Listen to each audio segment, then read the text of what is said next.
Hello दोस्तों, स्वागत है आपका एक नई कहानी में। उज्जैनी के महान सम्राट राजा विक्रमादित्य अपनी न्यायप्रियता और अद्भुत बुद्धिमत्ता के लिए पूरे संसार में प्रसिद्ध थे। उनके राज्य की प्रजा बहुत सुखी और समृद्ध थी और उनकी प्रिय रानी मालिनी बहुत सुंदर और चतुर थी।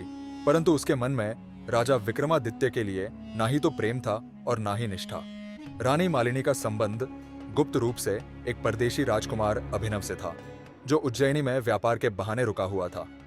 अभिनव राजकुमार बहुत चालाक और लालची था और उसने रानी मालिनी के साथ मिलकर राजा विक्रमादित्य को मारकर राज्य हथियाने की साजिश रची थी। रानी मालिनी ने राजा विक्रमादित्य को अपने झूठे प्रेम के जाल में फंसा रखा था ताकि उन पर कोई शक ना करे। लेकिन राजमहल में एक व्यक्ति ऐसा था जो रानी मालिनी और अभिनव की साजिशों को चुपचाप देख रहा था। वह था राजा का सबसे विश्वसनीय मंत्री भद्रसेन।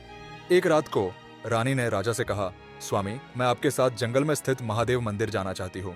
वहाँ पूजा करने से हमारे राज्य में अधिक सुख समृद्धि बनी रहेगी। राजा विक्रमादित्य ने रानी के आग्रह को सहजता से स्वीकार कर लिया, लेकिन उन्हें क्या पता था उनके जीवन की यह आखिरी यात्रा होने वाली है।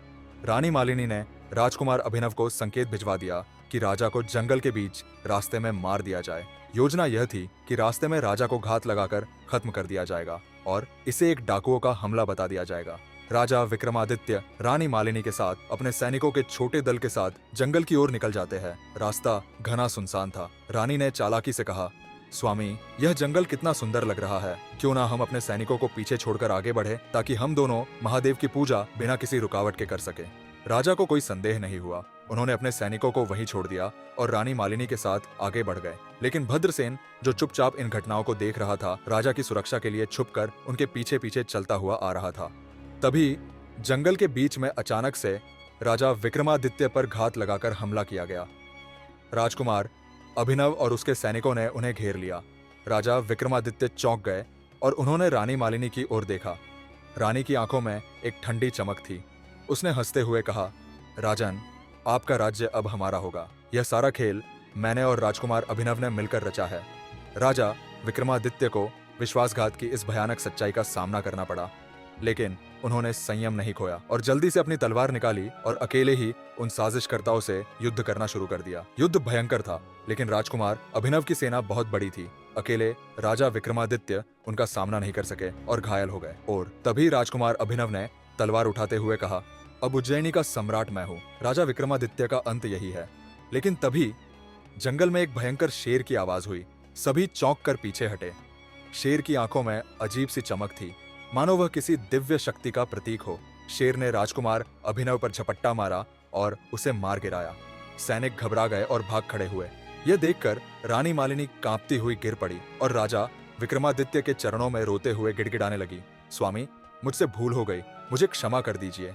और तभी राजा विक्रमादित्य ने कठोर स्वर में कहा, धोखेबाजों का अंत सदा दुखद ही होता है। तुमने मेरा नहीं, पूरे राज्य का विश्वास तोड़ा है।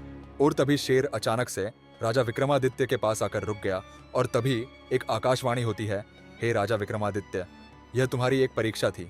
मैं स्वयं महाकाल हूँ जो सत्य और न्याय की रक्षा के लिए आया हूँ। लेकिन अभी तुम्हारे सामने सबसे कठिन फैसला है। क्या तुम इस विश्वासघाती को दंड दोगे या क्षमा करोगे? राजा विक्रमादित्य ने रानी मालिनी की ओर देखा। रानी मालिनी रोते हुए बोली, स्वामी, मैंने अज्ञानता और लालच में आकर यह पाप किया, पर मैं अपने अपराध की कीमत चुकाने के लिए तैयार हूँ। मुझे जीवित दंड दीजिए ताकि मैं जीवन भर पश्चाताप कर सकूं। विक्रमादित्य कुछ क्षण के लिए शांत रहे। उनके मन में न्याय और क्षमा का द्वंद्व छिड़ गया।